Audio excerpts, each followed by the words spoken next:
या कार्यक्रमाची सांगता करण्याकरता मी माझी बहीण प्राजक्ता पांढरे हिला बोलवतो.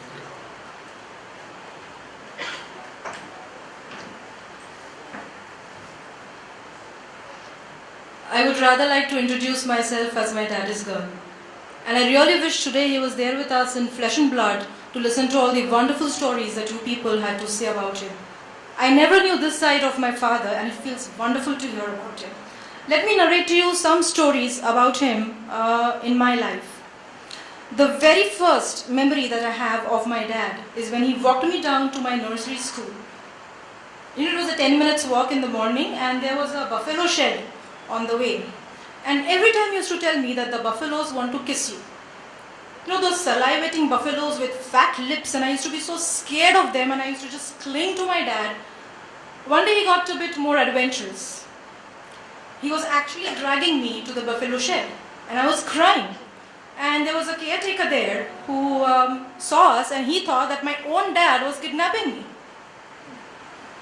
That was the end of our buffalo kiss episodes. Usually my mom was always actively into our studies and never my dad. But the rare times that he would try to teach us geography, he would take the geography textbook and he would start pointing out the mistakes. Much to my mom's dismay, and she would say that, "What are you doing? It is not an annual report of any company. I don't want my kids to fail. Can you just make them pass?" When I had Sanskrit in my school, and I went and I told him that, "Baba, या वर्षीपासून आम्हाला Sanskrit आहे." So my dad looked at me and said, "तू काय राणीच्या देशात जन्माला आलीस? It is not Sanskrit, it is Sanskrit." Sometimes I used to go with Marathi composition to him and ask him to check my spellings, and he would say that, "Pinky, हे अशुद्ध लेखन नसून हे एकदम बेशुद्ध लेखन आहे." And I used to start laughing. During my engineering exam days, I used to think I should get up at 4 o'clock and study. You know, it's a norm. You're doing engineering, so you get up at 4 and you put an alarm and you study.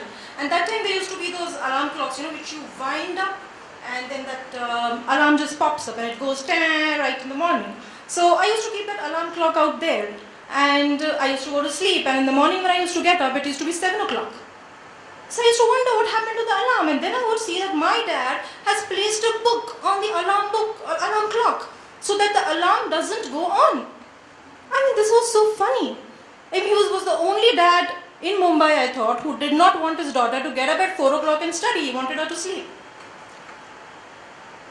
A few years back, I was talking with my dad and I told him that, you know, it's your wedding and what have you planned for it? So he just whispered and he just asked me, "When is my wedding end?" Panic struck me. What's happening to him? I mean, he was just 70. So I called up my brother and I told him that, you know, there's a bad news. He's got loss of memory. He's got Alzheimer's. He doesn't remember his wedding end. To which my brother asked me, "Just cool down." I told him, no, I need to take him and I need to do his memory test and, you know, everything.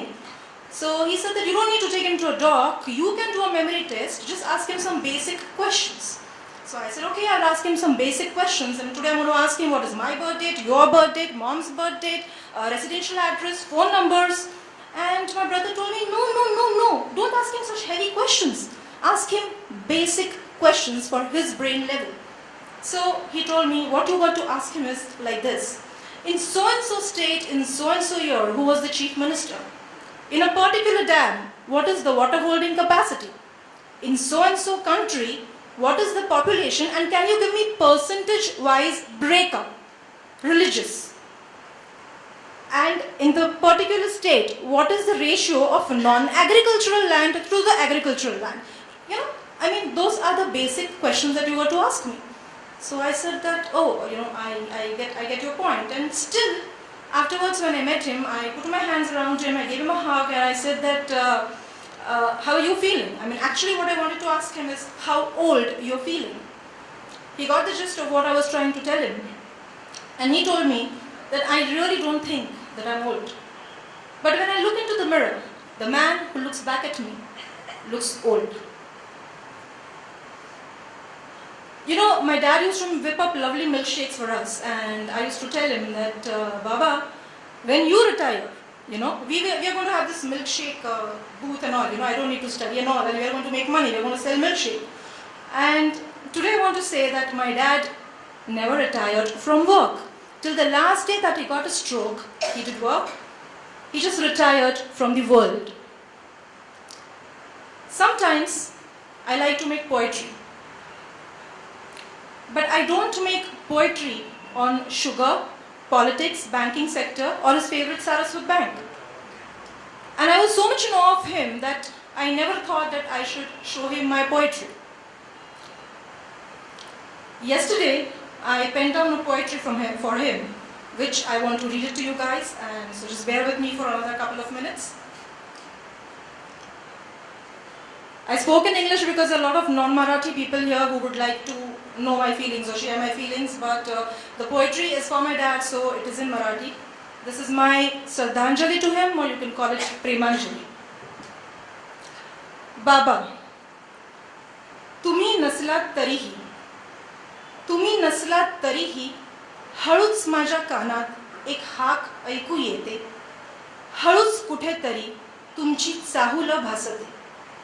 पाठीवर मायेचा उबदार स्पर्श जाणवितो. चेहऱ्यावरील मिस्किल भाव सारखा मला खुणवितो. तुमच्या गप्पा तुमच्या गोष्टी सगळे हवे हवेसे वाटते. हृदयात खोलवर दुःखाची नदी वाहते. बालपणींच्या आठवणींनी कंठ दाटून येतो. डोळ्यातला अश्रू गालावर ओघळतो. तुमचं माझं एक छोटंसं गुपित होतं. आईला नेहमीच हसत ठेवायचं होतं.